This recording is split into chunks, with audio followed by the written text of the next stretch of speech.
네, 딸의 친구를 살해하고 시신을 유기한 혐의로 구속된 어금니 아빠 이모 씨가 조금 전에 서울 중랑경찰서에 소환되는 모습을 저희들이 봤습니다. 네, 전해드린 대로 경찰은 이 씨의 범행 동기와 혐의를 입증하는 데 주력할 방침입니다. 자세한 내용 전 평택경찰서장인 박상용 변호사 그리고 노영희 변호사와 함께 짚어보겠습니다. 네. 안녕하십니까? 안녕하십니까? 두 분 나와주셔서 감사드립니다. 어금니 아빠 이모 씨가 결국 구속이 됐는데요. 그렇습니다. 앞서도 저희들이 전해드렸습니다만 살인 혐의보다는 일단 그 사체 유기 혐의가 적용이 돼서 구속이 됐죠. 예. 이게 왜 그런 겁니까? 본인이 일단 인정을 했습니다. 사체를 유기했다고. 예. 그래서 사체 유기 혐의로 구속영장 청구하고 발부됐습니다. 예. 근데 문제는 이 여중생, 그 딸의 친구죠. 부검 결과 이 목에 졸려서 사망한 것으로 그 결론이 났습니다. 예. 그렇다면은 사체를 유기했다. 목에 졸린 상태로 그 죽었다는 거거든요. 예. 그러면은 이 사람이 이 살해에 가담한 거 아니겠느냐. 그다음에 네. 이 딸이 이 여중생을, 즉 친구인 여중생을 초등학교 동창이라고 합니다. 예. 친구인 여중생을 그 전화로 몇 번씩이나 불러가지고 거기로 갔습니다. 예. 그래서 이 공범 관계라든가 살해 경위라든가 동기라든가 이것이 이 사건의 가장 큰 핵심이라고 생각합니다. 예. 살인에 대해서는 아직 인정을 하지 않고 사체 예. 유기만 인정하고 있기 때문에 이제 구속영장 발부는 사체 유기에 대해서만 이루어지는 거고 그 살해 관련된 부분에 대해서는 이제 추가로 조사를 한번 해봐야 되니까 아직까지는 확인되지 않아서 그 사체 유기에 대해서만 영장이 청구되고 발부된 걸로 알고 있습니다. 예. 좀 전에 말씀을 해주셨는데 아빠와 같이 이 딸 역시도 친구의 시신을 유기하는데 또 적극적으로 가담한 사실이 CCTV 화면을 통해서 또 드러나지 않았습니까? 그렇습니다. 이 사람 살해한 적이 없다고 하는데 CCTV 영상을 보니까 이 딸이 이 아버지와 함께 그 시신을 트렁크에 넣고 그 차로 왔다 갔다 하는 장면이 CCTV 영상에 찍힌 겁니다. 네. 저게 지금 YTN이 단독으로 입수한 그렇습니다. 그 화면이거든요. 그렇습니다. 화면을 보면 예. 딸이 지금 뭐 트렁크 뒷문도 열고요. 네. 지금 적극적으로 가담을 하는 정황들이 지금 보이고 있습니다. 예. 예. 그 시신을 옮기는데 딸도 저렇게 CCTV 영상에 보면 아버지와 함께 저 차 안에 실는데 그 도움을 줬거든요. 예. 그리고 저 차를 타고 그 시신을 묻히려고 했던 영월까지 따라갔다는 겁니다. 네. 예. 그렇다면 이 딸도 결국에는 사체 유기의 공범이다. 예. 이게 이제 저 CCTV를 통해서 증거가 되는 거죠. 저기서 방점은 트렁크를 얼마나 힘들게 들고 가느냐의 문제예요. 왜냐하면 여행용 예. 가방에 시신이 담겨 있다면 당연히 무거울 거 아니겠습니까? 네. 예. 그러니까 부녀가 저 트렁크를 옮길 때 가볍게 옮겼다 그러면 시체가 안 들어있을 것이다라고 하는데 지금 예. 힘들게 옮기고 있기 때문에 아마 시체가 들어있는 것을 딸도 알았을 것이다. 예. 그런 거를 중심으로 해서 봐야 되는 거죠. 그런 정황을 그렇죠. 추론할 수 있는 거죠. 네네. 또 다른 CCTV 영상을 보면요. 여중생 딸이 사진 액자로 보이는 것을 이게 가슴에 안고 있는 게 확인이 되거든요. 아마 저희들이 이제 추정컨대 한 달 전에 자살했던 이 양의 그 어머니 영정 사진이 아닐까 이렇게 추정이 되는 건데요. 왜 또 액자를 이렇게 품에 안고 가는 건지 그것도 좀 궁금합니다. 저게 예. 아버지가 연출하게끔 만든 거 아닌가라는 겁니다. 저게 아주 특별한 예. 경우거든요. 저러한 거를 갖다가 찍을 만한 그러한 그 동기가 없거든요. 예. 그러니까 이 아버지 입장에서는 그 영월의 그 여중생 그 친구 딸을 갖다가 그 시신 유기한 다음에 동해 바다로 가서 그 지난번에 투신 자살한 그 어머니를 추모하기 위해서 영정을 들고 사진을 찍었거든요. 네. 그리고 예. 그거를 영상을 통해서 담았습니다. 그리고 그걸 예. 유포를 했거든요. 예. 그런 걸로 봐가지고 뭔가 이 아버지가 이 자기의 범행을 갖다가 은폐하는데 그 딸을 동원해가지고 하지 않았나 그런 이제 추측이 들어가는 겁니다. 의도적인 그 촬영 장면이라고 이렇게 봐야 되겠죠. 지금 상황이라면. 그러니까 저 아이가 예. 이제 살해돼서 유기되는 그 시각에 예. 본인 부녀들은 실질적으로 그 한 달 전에 돌아가신 그 죽은 그 어머니, 그러니까 부인을 추모하기 위해서 딸과 함께 같이 동해에 갔었다. 이제 그런 것을 알리기 위해서 일부러 이제 시각이 나오는 영상 촬영을 해서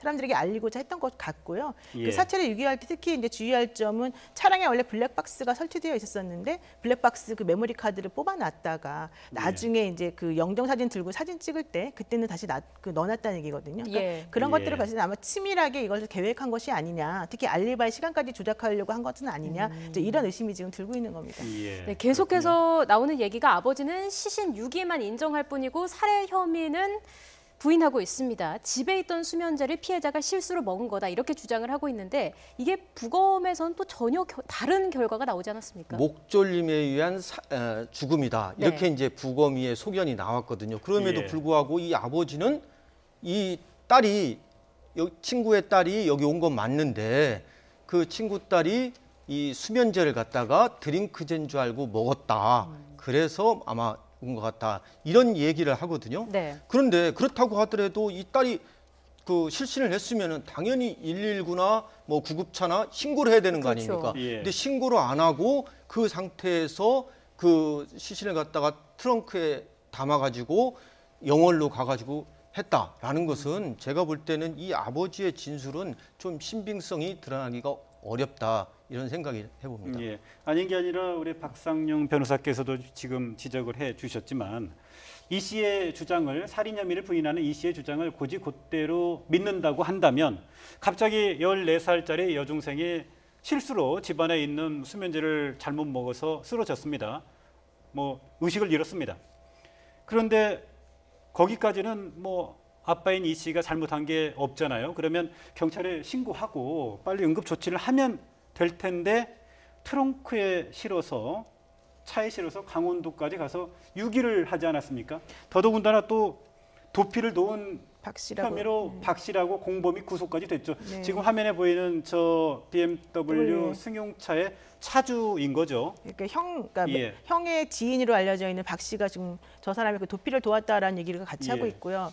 만약에 이제 정말로 그 영양제인 줄 알고 잘못 먹었다 그러면 일단은 119에 신고를 하고 위세척을 빨리 시키는 것이 상식적인 수준인데 예. 그런 행위를 전혀 하지 않았고 이 씨의 집에서는 그 비닐 소재로 된 끈과 같이 생긴 거 이런 것들이 발견이 됐고 라텍스 장갑이 발견이 되어서 예. 혹시 이제 이 아이를 목졸라 살해하는데 이것들이 사용된 게 아닌가라고 하는 의심을 품을 수가 있고요. 예. 우리가 자살이 아니라 이제 그 목졸림에 의한 그 타살일 경우에는 분명 이제 저항흔이라든가 이렇게 찰가상 같은 것도 있거든요. 이제 네. 그런 그 자국들이 지금 현재 시신에서는 전부 다 나오고 있거든요. 그러니까 예. 당연히 지금 이 씨가 주장하는 내용이 뭐 영양제를 잘못 먹은 것이다. 이 주장은 좀 받아들여지기 어려운 것으로 지금 판단이 되고 근데 있습니다. 문제는 이 친구 딸을 왜 이 집안으로 불러 들여드렸냐 이 얘기입니다. 예. 뭐 혹간에서는 그 방 안에 여러 가지 뭐 음란 기구가 있어가지고 혹시 성폭행이나 추행 혐의가 아니겠느냐 이렇게 예. 하고 있는데 지금 예. 수사 담당한 수사과장 얘기는 그러한 흔적은 성폭행이나 성추행 흔적은 나타난 게 없다 이렇게 얘기하고 있거든요. 예. 그럼 왜 이 딸을 시켜가지고 딸이 스스로 했거나 또는 아버지가 딸을 시켰거나 이 별로 친하지도 않았다고 합니다. 초등학교 동창이라고 하는데 네. 예. 이 여중생을 갖다가 왜 집안으로 끌어들였냐라는 거거든요. 이게 이제 예. 경찰이 풀어야 할 숙제고 왜 만약에 교사를 했다면은 목을 졸랐다면은 왜 교사를 했을까? 예. 이게 이제 결국엔 누구의 진술에 의해서 나와야 됩니까? 이 사람 진술이나 지금 또 의식을 회복하고 있지 못하는 이 딸의 진술에서 예. 나와야 한다고 생각합니다. 지금 근데 딸이 근데 사건 발생 당일날 예. 여중생인 딸이 친구들에게 문자를 보내서 자신의 집으로 초대를 했고요. 네네. 그 가운데 지금 피해자 여중생만 초대에 응한 거죠. 그래서 이게 변을 당한 거죠. 그러니까 딸이 친구 예. 10명에게 문자 메시지를 보내서 우리 집에 놀러 와라라고 했는데 예. 그중에 이제 이 여학생 한 명만 응답을 해서 놀러 온 것으로 지금 나와 있고 네. 그러다가 변을 당한 것으로 알려져 있는데 이 전에도 이런 식으로 우리 집에 놀러 오라라고 한 얘기를 딸이 많이 했다는 거거든요. 예. 이제 그렇다면 우발적으로 뭐 잘못해서 이런 사건이 벌어졌는지 아닌지 모르겠지만 이 딸이 지금 현재 이제 수면제를 복용하고 난 다음에 아직까지 의식이 회복되지 않아서 확인은 못하지만 예. 이 딸도 혹시 아버지와 미리 사전에 이러한 범행을 계획해서 같이 모의한 건 아니냐 아버지의 살인을 위해서 도와준 게 아닌지 이런 의심을 할 수밖에 없는 구조여서 예. 이제 아이가 수면제 지금 과다복용 상태이긴 하는데 깨어나면 이제 그러한 모든 것들이 밝혀질 것으로 지금 생각하고 있는 거죠. 네, 예. 참 의문점도 많고 상식적으로 이해가 안 되는 부분도 적지 않은 것 같습니다. 자, 앞서 이 씨 부녀는 이른바 유서 동영상 등을 통해서 시신을 유기한 혐의는 인정했지만 살인 혐의는 부인을 했습니다. 이걸 또 굳이 동영상으로까지 남기는 심리는 뭐라고 봐야 할까요? 이 사람이 상당히 SNS나 이런 거를 많이 이용을 한 것 같습니다. 예. 그러니까 예. 동영상을 통해서 어떤 자기의 알리바이 입증, 자기는 어떤 이 아내를 극진히 사랑했다, 또 딸에 대한 어떤 이 애정이 많다, 이런 거를 일부러 이 SNS를 통해서 유포시켜 가지고 사람의 동정심을 일으키려고 하지 않았나. 설사 범행이 발각된다 하더라도 나는 이 딸에 대한 애정이 있었고 또 심지어 투신 자살한 아내에 대한 깊은 정을 갖고 있었다. 그러니까 어찌 보면은 상당히 지능적인 사람이라고 볼 수 치밀하게. 그렇습니다. 예. 이번 범행 외에도요. 그 이번 사건과 관련해서 그 또 하나 의문인 게 한 달 전쯤에 이 씨의 부인의 그 자살 사건이지 않습니까? 스스로 투신을 했는데요.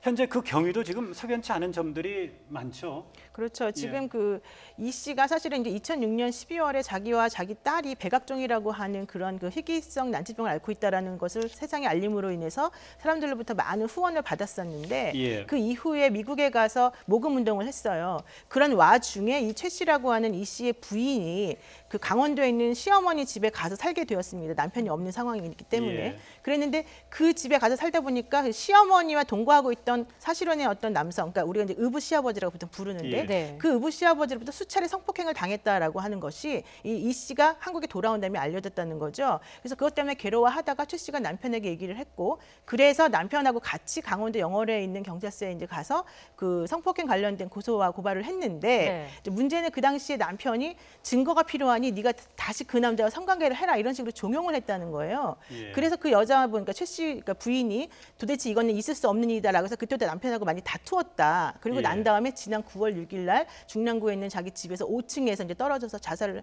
했다고 얘기가 되고 있는데 네. 이제 문제는 그 부인이 남편하고 계속 자주 다투었다는 점, 그리고 이마에 보면 폭행 흔적이 있었다라는 점, 이런 것들 때문에 순수한 자살이 아니라 혹시 남편하고 싸우는 와중에 잘못된 죽음이 아닌가라고 하는 의심을 갖게 되었고, 그래서 경찰이 지금 현재 아직까지 조사를 원래 하고 있는 중이었다라고 하죠. 예. 예. 이게 참 범행 자체에 대한 의문도 크지만 그동안 희소병 환자라면서 모금 활동에까지 나섰던 이 씨가 알고 봤더니 생활이 어렵지 않다더라, 이런 정황도 나오지 않습니까? 그렇습니다. 어떻게 보면은 자기의 어떤 그 희소병에 대한 유전자를 그 딸이 이어받아가지고 희소병에 걸린 거, 이런 거를 갖다 이용한 거죠. 그러니까 네. 미국에 가가지고 모금 운동도 하고 책도 쓰고 캠페인도 해가지고 돈을 많이 모았습니다. 예. 그런데 이 돈을 갖고서 어떻게 했나 하고 봤더니 실은 딸의 수술비를 충당하겠다 이렇게 했는데, 이 사람이 뭐 차도 사고 뭐 애견 사업도 하고 자동차 튜닝 사업도 하고 뭐 집도 뭐 월세 전세 뭐 채도 있고 했다는 겁니다. 그런 걸로 봐가지고 이게 어떤 딸의 희소성 유전자병에 대한 치료를 빌미로 해가지고 실은 자기가 치부를 하지 않았나 하는 그런 의혹이 드는 거라고 생각합니다. 예. 네. 좀 경찰 조사가 진행 중에 있으니까요. 여러 가지 많은 의문과 의혹이 좀 속 시원하게 규명이 되기를 기대를 해보겠습니다.